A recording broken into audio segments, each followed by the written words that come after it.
Cop strangled a girl in front of people, minutes later he was sentenced to prison. The evening market was alive with color and sound. Vendors called out soft prices for mangoes and oranges. A spice seller held a small tin to each passerby and invited them to smell warm cumin and sweet cardamom. Children tugged at their mother's sleeves for a paper cone of roasted peanuts. Over everything, the city's breeze carried the smell of rain and the faint music of a busker's guitar. In that light, safe, ordinary moment, a teenage girl named Amina walked down the sidewalk with a string tote in her hand and a folded list in her pocket. Amina was small but steady. She liked to double-check things, so she had counted her money twice and tucked her ID card into the side pocket of her phone case. Her mother was at home with a cough, and Amina had promised to bring ginger, honey, and tea. She knew the exact stall that sold the good ginger fat, clean pieces with smooth skin, and she kept her steps quick because she wanted to get back before the sky turned dark. She said hello to the bookstand owner who sometimes saved old magazines for her. She moved through the crowd with a shy smile but a steady pace. Near the bus stop, two uniformed officers stood beside a police vehicle. One officer chatted with a fruit seller about the noise from a generator. The other officer watched people walk past and checked faces against his tablet. When Amina reached the painted curb, the second officer stepped forward and held up his hand. "You," he said in a firm voice. "Stop for a moment." Amina paused. She held onto her tote and gave a polite nod. "Good evening, sir." "ID," the officer said. Amina reached for her phone case. "It's in the side pocket," she said. She tried to keep her voice calm because she did not want to be seen as rude. The crowd nearby continued to move, but a few people glanced over, as people always do when they hear a police voice become sharp. "Why are you rushing?" the officer asked. "I'm hurrying to buy ginger for my mother," Amina said. She took out her ID with care and offered it. "Here is my card." The officer looked at the ID and then at Amina. He frowned at the picture, then at her hair, then at the card again. "Where are you coming from?" he asked. "From school," she said. "I changed out of my uniform. My house is 2 streets over. I just need to buy a few things." He rubbed his thumb across the ID as if the lamination might peel. His eyes moved to the small logo on Amina's backpack. "And this bag? Is it yours?" "Yes," Amina said. "It's mine. My name is inside." She kept her hands visible, the way her teachers had taught during community talks about safety: no sudden moves, clear answers, gentle tone. She had always been good at careful tone. She knew that careful tone could keep a problem small. The officer began to ask fast questions: her full name, her school, her father's name, her street, where she was last Tuesday at 5. Amina answered each question, one by one, trying not to sound scared. Behind her, a bus wheezed and a driver called, "Last seats. Last seats." The sky dimmed in a way that meant the streetlights would soon wake. When the officer turned the ID sideways and held it up to the light again, his voice tightened. "This photo is not clear," he said. "It could be a copy." "It's the original," Amina said softly. "The picture is a little faded." A woman in a blue scarf at the peanut cart heard the tremble in Amina's voice and watched more closely. A shopkeeper from the fabric store leaned against his doorframe and crossed his arms. Little by little, a ring of attention formed, a thing that sometimes happens in a city when a small event gathers quiet weight. "Put your hands behind your back," the officer said. "You're coming with me for further questions." Amina blinked. "Sir, I haven't done anything wrong," she said. "Please, can we call my mother? She is not well and waiting for me." "Do not argue," the officer said, stepping closer. He placed a hand on Amina's shoulder to turn her, and his other hand hovered near her wrist. The fabric shopkeeper straightened. "Officer," he called in a careful voice. The girl has been buying ginger here since she was small. Perhaps check the ID on your radio system. It takes 2 minutes. The officer did not look at him. He guided Amina a half step toward the curb. Move. Amina felt her chest tighten. She thought of her mother alone at home, the kettle on the stove, the empty honey jar. She tried to speak with respect. Sir, please. I'm not resisting. I can show you the name inside my backpack. Stop speaking, he said, his voice low. He set his hand near her collar and tried to steer her. The motion felt rough to Amina, too tight, too close, so her body did what nervous bodies do, it stiffened. She made a small movement to keep her balance. Don't move, the officer snapped. The blue scarf woman took out her phone. The fabric shopkeeper did the same, and then 2 more people raised theirs. In the market noise, a new sound began, the soft chorus of camera apps opening. A young man in a baseball cap whispered, "Record." Amina did not want trouble. She kept repeating, "I'm not resisting. I'm not resisting." Her voice was steady but small. The officer's jaw clenched. A rush of bus air and a short honk cut through the space between them. For a tiny, charged second, everything felt closer and louder than it should be. The officer shifted his grip and used a hold around the upper part of Amina's neck, a hold that training manuals had removed years ago. It was quick and tight. Amina's eyes widened. Her toad fell, and the ginger rolled against the curb. She tried to speak, but a thin sound came out, like a whisper that could not find air. "Hey," the fabric shopkeeper shouted, stepping forward with both hands raised. "Stop. That hold is not allowed." "Let her go," the blue scarf woman cried. The young man in the cap said, "I'm recording, sir. Please stop." More phones lifted. A bicycle bell rang as someone stopped short. The busker's guitar went silent. Amina's knees bent without her meaning to bend them. She saw the market through a soft fog and felt the edges of the world blur like water on glass. Her hands were up at her chest, not fighting, just trying to find balance. Her mind flashed to her mother again, and to the honey jar, and to the smell of ginger. In that small, private corner of her mind, she said, "Stay, stay, stay." A woman's voice cut through the noise with the calm of someone trained to speak in storms. "I'm a nurse." "Make space," she said. She was tall, with a simple ponytail and a badge from a nearby clinic still clipped to her shirt. She moved toward the officer with her palms out. "Officer, please. This is dangerous. Release pressure now." "Step back," the officer said, but his voice was less firm than before, as if the support of the crowd had shifted like sand under his feet. A traffic warden from the corner kiosk blew a whistle, one long, bright note, and waved at another officer near the fruit stall. "Call it in," he yelled. "Call it now." "I'm recording," someone repeated. The phone stayed steady, every screen a witness. For a second that felt like a minute, the hold stayed. Then the officer's shoulders dropped, and he released. He stepped back 2 strides. Amina bent at the waist and caught a deep, ragged breath the way a runner does at the end of a race. The nurse caught her gently with one hand at her back and one at her elbow and guided her to the curb.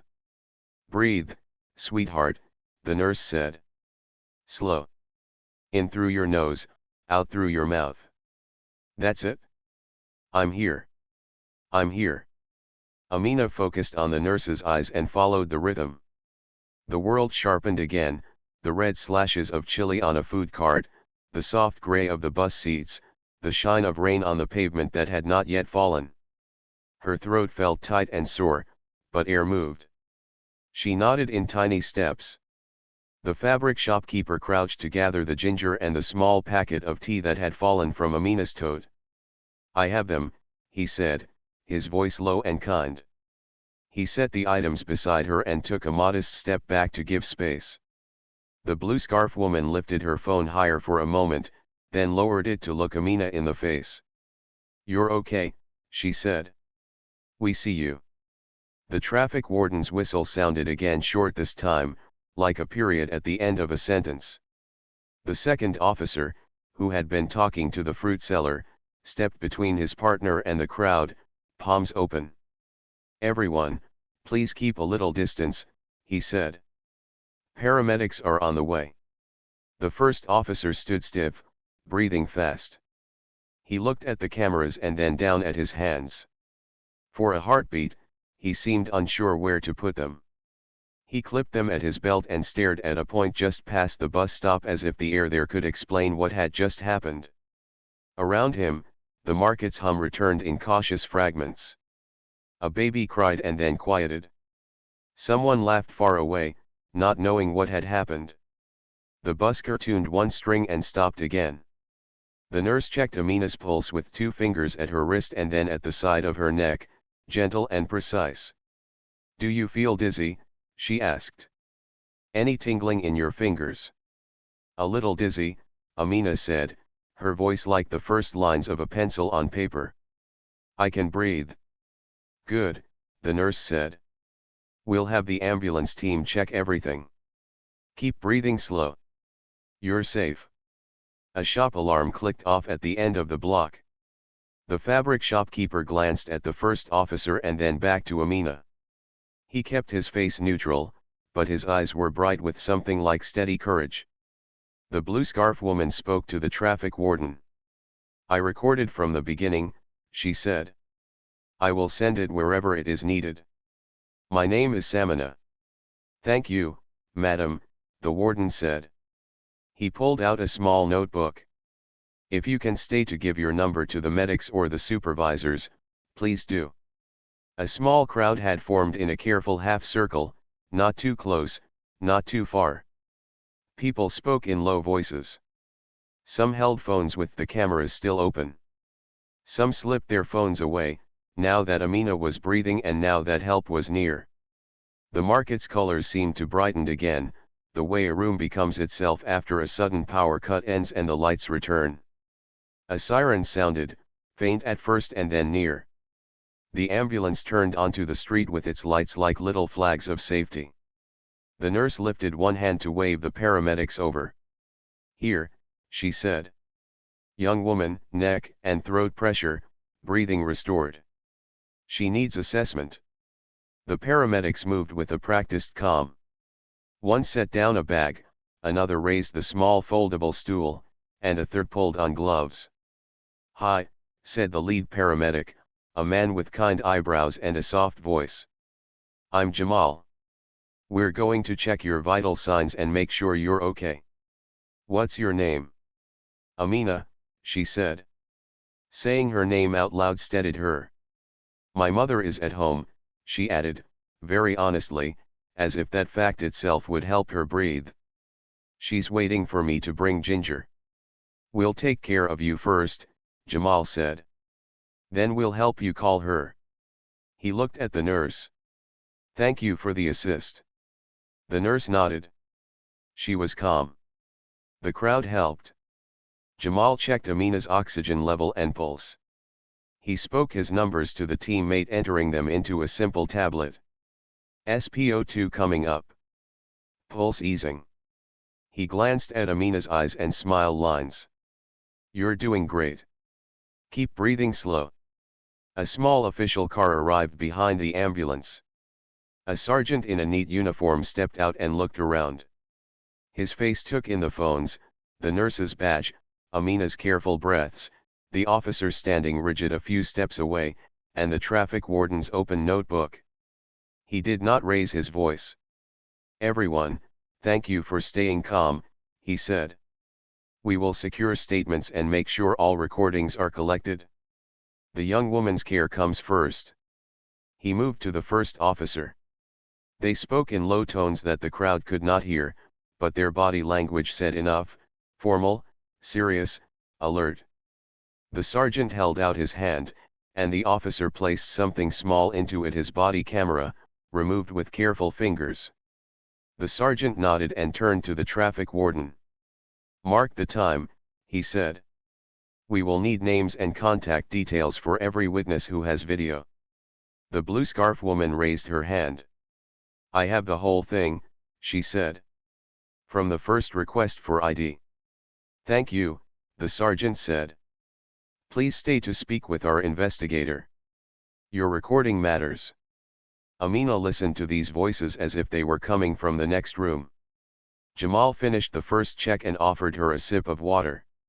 Small sips, he said. How do you feel now? Better, Amina said. The water felt like a promise on her tongue. She looked at the nurse. Thank you. You're welcome, the nurse said. She smiled in a quiet way, like sunlight across a floor. You were brave. You spoke clearly. That helped. The fabric shopkeeper brought over a small plastic chair from his store and set it near the curb. If she can sit more comfortably, he said. Thank you, Jamal said. He and the nurse helped Amina shift to the chair. Her tote sat at her feet. Inside it, the ginger and tea waited as if ordinary life had only paused and would soon resume. The market began to sound like itself again. A boy ran past with a kite under his arm. The busker tested a gentle chord and let it ring. Raindrops just a few tapped the awning above the spice stall. Over the scene, the sky softened in color, and the street lights blinked on one by one. Amina took another slow breath. She looked at the people who had stepped forward: the nurse, the shopkeeper, the woman in the blue scarf, the traffic warden, the young man in the cap. Their faces were different ages and colors and shapes, but each one had carried a tiny piece of care, and all those pieces had built something strong, a circle that said, "We see you. We will speak. We will help." I can call my mother now? Amina asked. Of course, Jamal said. Use my phone if you prefer. He held it out. Amina shook her head and used her own. Her hands were steadier. She dialed home and, when her mother answered, she kept her words simple and clear, the way she had kept them all along. Mama, she said, I'm okay. I had a small problem on the street, but people helped, and the medics are with me. I'll come home soon. Her mother's voice trembled with relief. Come slowly, my love, she said. We will make tea when you arrive. We will, Amina said. She hung up and looked at the nurse again. Thank you, she repeated. The nurse squeezed her hand. You're safe, she said. We'll make sure it stays that way. The sergeant turned to the crowd and spoke once more, his voice steady and clear in the evening air. If you recorded the incident, please stay for a few minutes to share your name and number, he said. Thank you for acting with care. Thank you for looking out for one another. The market breathed. The phones tilted down. The circle of witnesses held. And under the pale glow of the streetlights, a simple truth sat among the ginger and tea and soft rain: when ordinary people refuse to look away, a hard moment can change. The moment on the street had ended with Amina safe in the care of paramedics, but the scene had only just begun to change into something bigger. Crowds that had first gathered out of shock now stood firm, whispering to one another, exchanging contact details, and agreeing not to let the matter be forgotten. Phones still carried the evidence, and many bystanders felt a heavy responsibility. What they had seen could not be hidden. The city had been given proof in broad daylight, and everyone knew that what happened next would decide if justice meant anything at all. The sergeant who had taken charge gave quiet, firm instructions. He asked the traffic warden to gather names of witnesses and made sure all recordings were preserved. People stayed, eager to cooperate.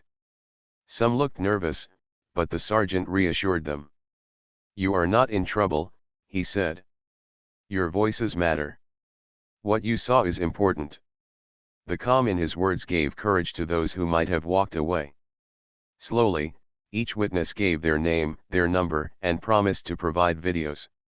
Amina sat nearby with the nurse and paramedics, listening quietly. She understood that what had almost happened to her was no longer only her own story. It had become a matter for the whole city. The officer who had held her now stood in silence, his shoulders heavy. His eyes darted toward the cameras, then away. The sergeant spoke with him again, this time in front of everyone. "For the record," he said, "your weapon and badge will be secured immediately. You will be escorted to the station under supervision." The crowd heard these words, and though they did not cheer or clap, there was a shared sense of relief. It was rare to see such swift accountability in front of witnesses. For many, this moment already felt historic.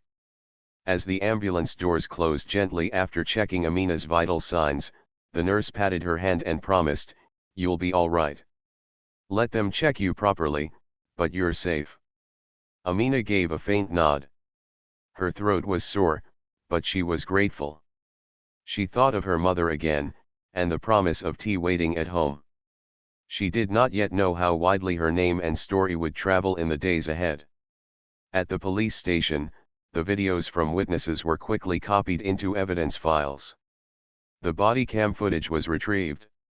When supervisors watched the first clips, silence filled the room. Every angle showed the same thing: the hold, the crowd's pleas, the nurse's intervention, and the release. The chief of police, an experienced man with gray at his temples, called an urgent meeting with Internal Affairs. "We will not hide this," he said. "Policy was broken in public. We must act transparently." By the next morning, the district attorney's office had the recordings. Legal experts reviewed the material frame by frame. The chokehold used was not only against department rules, it had been specifically banned under state law after previous tragedies. The evidence was clear, and it was overwhelming. The DA moved quickly, filing charges of assault, unlawful restraint, and official misconduct. Because of the clear video and multiple witnesses, bail was denied. The officer was held in custody, awaiting trial. News spread faster than anyone could control. By noon, local channels ran the story. Reporters stood outside the market where it had happened, replaying the video clips provided by bystanders. They showed the crowd's reaction, the nurse's steady voice, and the moment when the officer finally let go. Anchors spoke gravely about the importance of accountability and the courage of ordinary citizens who refused to stay silent. Across the city, people stopped to watch. Some felt shock, some sadness, and some a quiet pride that their community had spoken up. Amina's family faced a flood of attention.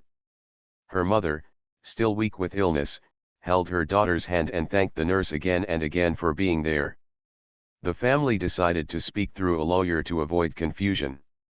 In a small press conference, the lawyer read a short statement: "Our daughter is safe, though shaken. We thank every bystander who stood with her. We trust the justice system will do its duty." Amina stood silently beside her mother, her eyes lowered, but her presence alone was enough to move hearts. In the neighborhood, neighbors visited Amina's home with baskets of fruit and kind words. They told her mother, "Your daughter is brave, and she did nothing wrong." The fabric shopkeeper, who had first spoken up during the struggle, became known as the man who did not hesitate. The woman in the blue scarf shared her video with investigators, and when asked by a reporter why she had stayed, she said simply, "Because I would want someone to do the same for my daughter." Inside the police department, emotions ran heavy. Many officers felt ashamed that one of their own had broken trust so badly. Some were relieved that action was swift; they knew silence would have destroyed the department's credibility. Meetings were held where younger officers asked direct questions: "What happens if we see a colleague use banned force?" The answer came firm and clear: "You intervene. You stop it. You report it. That is now your duty." Posters reminding officers of this new rule were pinned in every station corridor within a week. Meanwhile, community groups began to organize peaceful gatherings. They held candles outside the courthouse, not to stir anger, but to show unity. At one gathering, the nurse who had helped Amina spoke briefly. She said, "I did what anyone with training should do. But remember, the real strength came from the crowd. Many voices made the difference. Her words were repeated in newspapers the next day, a reminder that change is not made by one hero but by collective courage. In the DA's office, preparations for trial moved quickly. Prosecutors arranged the timeline, the request for ID, the sudden use of force, the nurse's intervention, the arrival of paramedics, and the officer's arrest. Each detail was backed by witness statements and videos. There was no space for doubt. The DA told reporters, "This case is not about anger. It is about law. And the law is clear, no one is above it." For Amina, days passed slowly. She attended medical check-ups to ensure no lasting harm. Doctors told her to rest her voice for a while. Her friends from school sent notes saying, "We are proud of you, and we will walk with you when you return." She missed the simplicity of buying ginger without worry, but she also felt a quiet strength. She had survived, and her voice, though soft, was now part of something larger. The city buzzed with discussions in tea shops, buses, and classrooms. People debated what reforms should come. Should there be more training? Should citizens have easier ways to report abuse? Should independent boards review police cases? The conversation itself was a sign of change, a sign that the market incident had opened eyes. As the day of trial drew near, the courthouse prepared for crowds. The judge who would hear the case emphasized fairness but agreed to an accelerated process given the clarity of evidence and the public interest. "Justice delayed is justice denied," she said. That statement was replayed on radio and television, adding to the sense that the city stood at a turning point. And so, within just a few days of that crowded evening market scene, the story of a girl on her way to buy ginger had become a matter of law, media, and reform. The threads of witness courage, medical care, and firm legal action were weaving together. What began as a frightening moment for one young girl was now transforming into a test of justice for the whole city. Would you like me to continue with Part 3 expansion? 1300 The evidence collected from the street, from phones, from body cam, and from security cameras had now become the foundation of a case that could not be ignored. The district attorney's office worked late into the night, carefully arranging each video clip, each statement, and each medical report into one timeline that no one could deny. The story of Amina's frightening encounter was no longer just a neighborhood memory, it was now a matter of law, with the full machinery of justice turning. When the prosecutor's team reviewed the videos, they noticed how perfectly each piece connected. One camera caught the first sharp order for ID. Another captured the moment when Amina's tote slipped and the ginger rolled away. A third, shaky in the hands of the young man in the cap, showed the nurse's steady approach and the crowd's desperate voices. Together, these clips painted a full picture. There was no gap, no mystery. Every second was preserved, as if the truth itself had chosen to be undeniable that day. Internal Affairs investigators confirmed that the chokehold used was not only against police rules but also prohibited under state law. Training records showed the officer had attended seminars where the rule was repeated again and again. Even more troubling, files revealed earlier complaints from citizens who had described his temper and his habit of using unnecessary force. None of those earlier complaints had reached a courtroom, but now they returned as echoes, giving weight to the present charge. The charges were read publicly: felony assault, unlawful restraint, abuse of power, and official misconduct. The words spread like a strong wind through newspapers, radios, and television. People felt a strange mix of emotions: anger at what had happened, sorrow for Amina, and a sharp sense of relief that this time, accountability seemed certain. In schools, teachers explained to students why recording with a phone was not just about social media but could protect lives. In tea shops, older men shook their heads and said, "In our time, no one dared to question." Today, the young do not stay silent.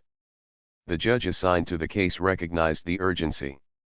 The court had a reputation for fairness and speed, and this case would test both. At the first hearing, the courtroom was crowded. Journalists filled the back rows, and ordinary citizens who had stood in the market now sat quietly, waiting to hear if their voices mattered. The officer entered, his uniform replaced with plain clothing, his face pale and tight. He tried to meet no one's eyes. The judge spoke clearly, "This case involves public trust. Bail is denied.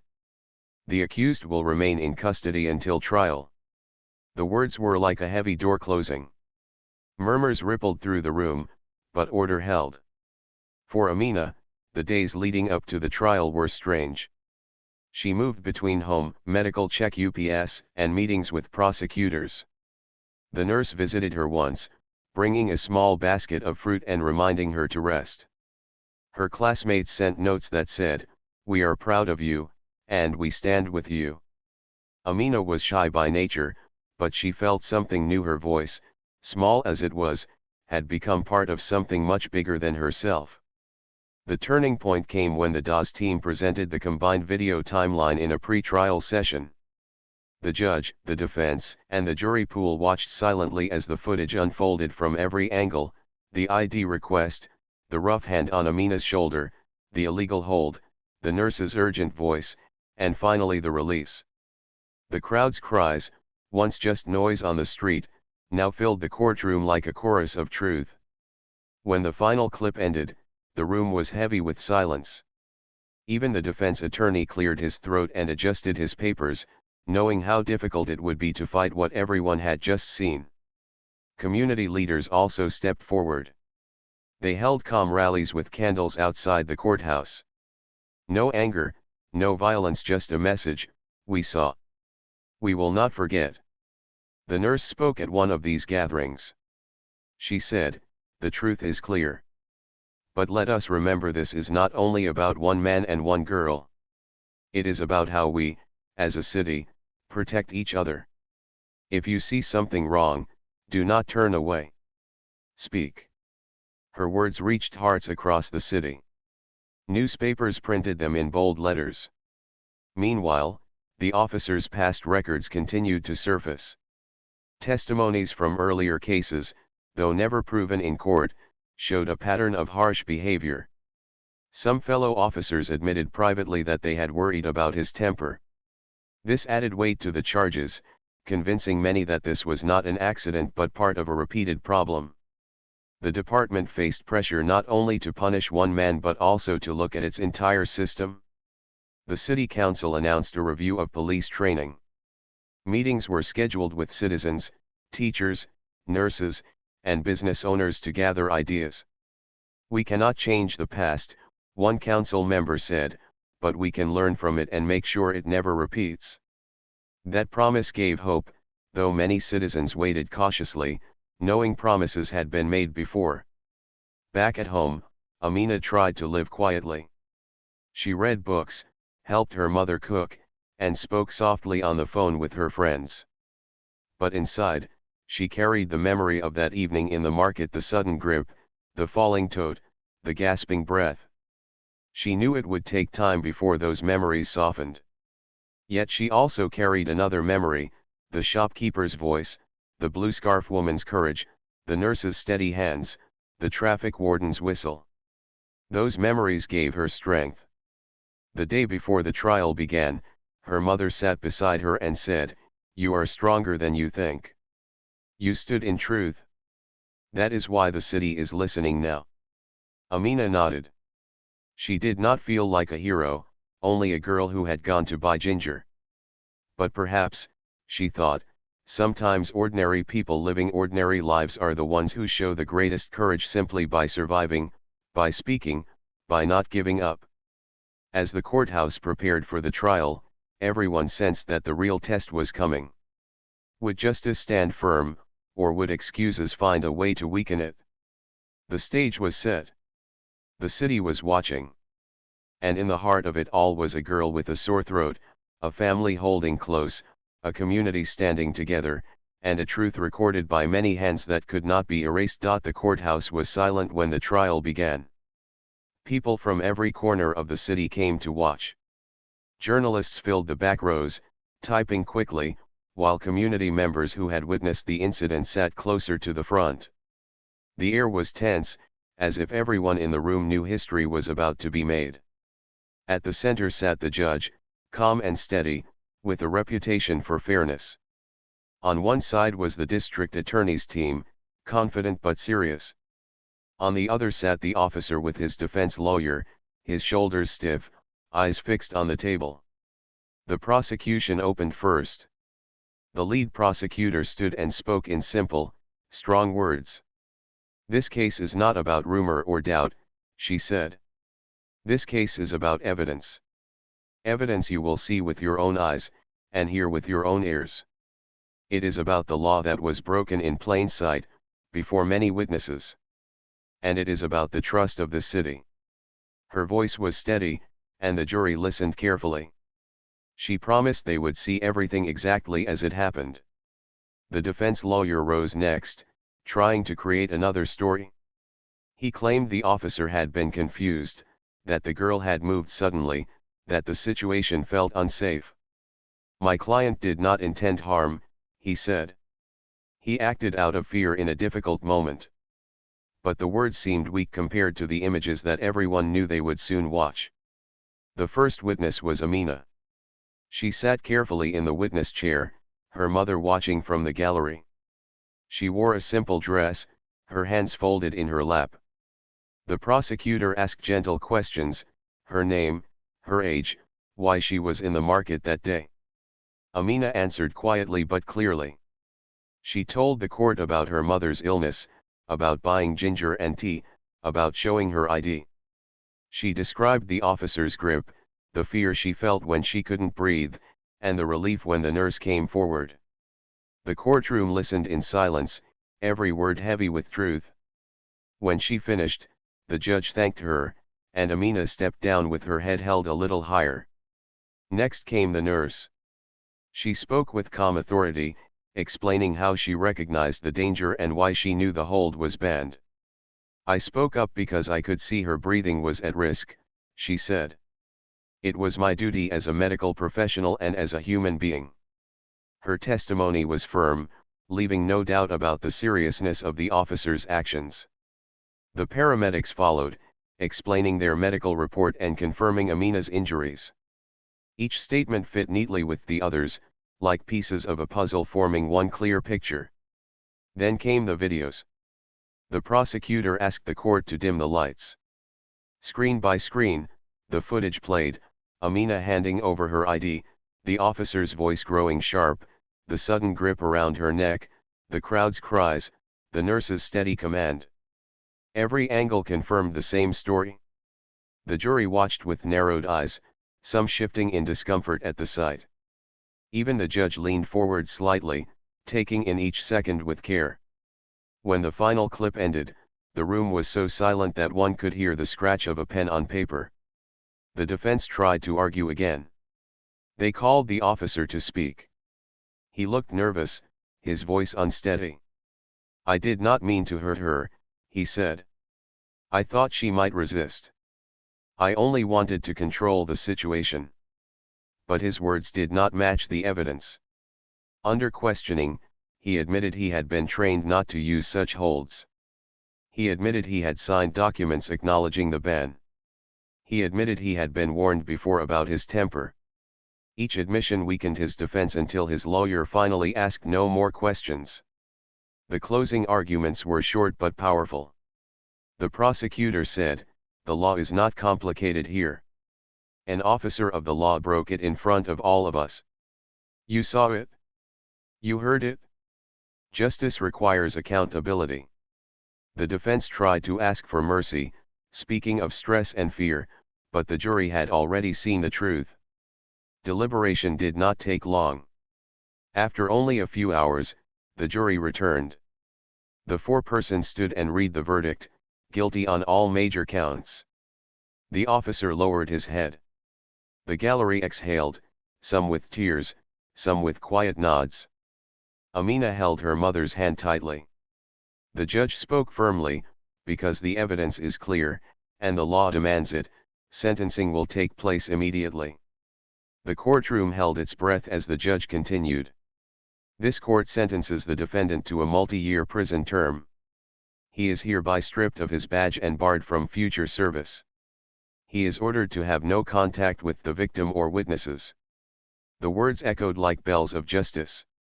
The officer was led away in handcuffs, his face pale, his steps heavy. In that moment, the courtroom did not cheer. Instead, there was a deep, quiet sense of respect. Justice had spoken not through noise, but through truth, evidence, and the courage of ordinary people who refused to be silent. The trial was over, but its lessons had only begun to shape the city. The trial ended, but the story of what happened to Amina did not simply close like a book.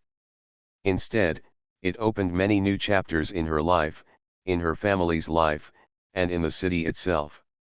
The officer was taken away in handcuffs, and for the first time in years, citizens felt that accountability had been more than a word, it had been real. The streets outside the courthouse were filled not with shouting or anger, but with quiet conversations, embraces, and even tears of relief. People spoke to one another in low tones, repeating the judge's words, almost as if they were promises: guilty, prison, no badge, no more power. For Amina, the days immediately after the verdict were overwhelming. Her home became a place where neighbors, relatives, and even strangers came to visit. Some brought flowers, some brought food, and some simply came to say, "We are proud of you." Her mother, though still recovering from illness, welcomed them with warm gratitude. Many told her that Amina's courage and survival had given them hope that truth could still be heard in the world. Amina listened quietly, still trying to understand how her ordinary trip to the market had changed so many lives. The nurse who had stepped forward that evening became a close friend of the family. She visited often, sometimes just to check on Amina's health, sometimes to share tea and sit quietly.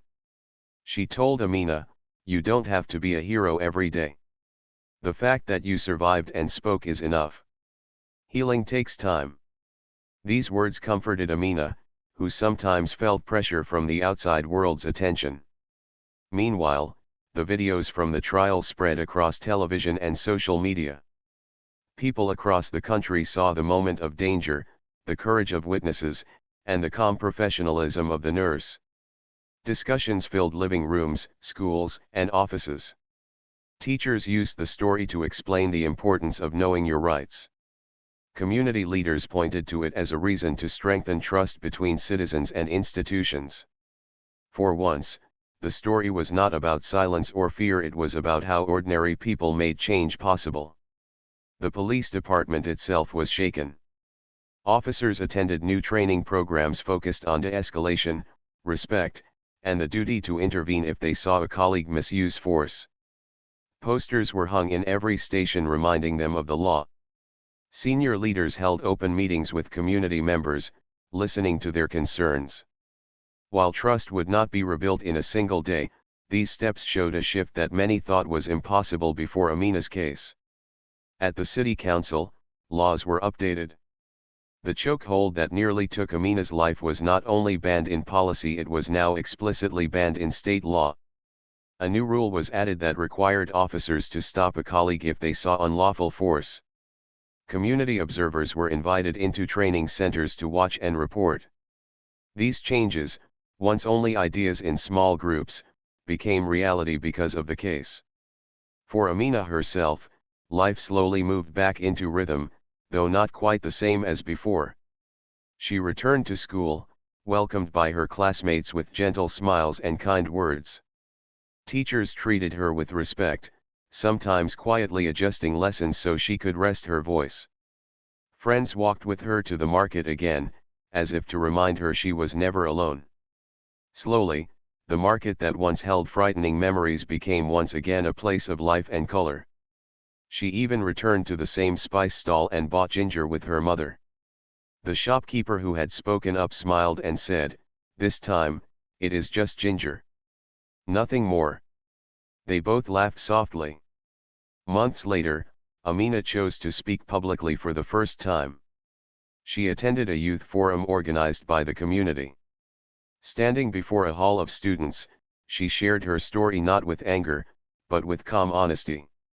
She told them about showing her ID, about feeling afraid, about how the nurse and the crowd helped her. "I want you to know," she said, "that your voice matters. Even if it shakes, it matters. If you see something wrong, do not be silent. You may save someone's life." Her words, spoken in her gentle way, touched everyone in the room. Many young people left feeling stronger, as if they too could make a difference. The city remembered Amina's case for years to come. Each year, on the anniversary of the trial, community groups held a day of witness. On that day, people shared stories of times they had spoken up for others. It became a celebration of courage and kindness, a reminder that justice does not belong only to courts or police, but to every person who chooses not to look away. The nurse received a bravery award, not just for her intervention, but for reminding everyone that calm action can save lives. The fabric shopkeeper, the blue scarf woman, the young man with the camera, all were thanked publicly for their courage. They, too, became symbols of how ordinary citizens could change the course of events simply by standing up, recording, and speaking the truth. For Amina's family, life was not always easy. The memories of that day sometimes returned in dreams. But they also found strength in knowing that their struggle had not been in vain. The settlement they received from the city helped cover medical expenses and created a small scholarship fund in Amina's name, meant to support young people studying law, medicine, or community work. In this way, her frightening experience was turned into something that could help others. In the end, the story was no longer just about a single frightening moment. It was about what followed: the courage of witnesses, the determination of the law, the reforms of the city, and the voice of a girl who had been told to stay silent but refused to disappear. The market where it happened continued to bustle with life, vendors calling, children laughing, buses honking, but now, whenever people walked past the spice stall, they remembered. They remembered that justice can come when truth is spoken, when courage is shared, and when ordinary people stand together. Amina's life moved forward. She studied, she dreamed, she smiled again. And though the scar of that day would always remain in her memory, she carried it not as a wound, but as proof that even in the darkest moments, light can rise when people choose to do what is right. The city itself carried the same lesson: never ignore, never turn away, and never forget that justice belongs to everyone.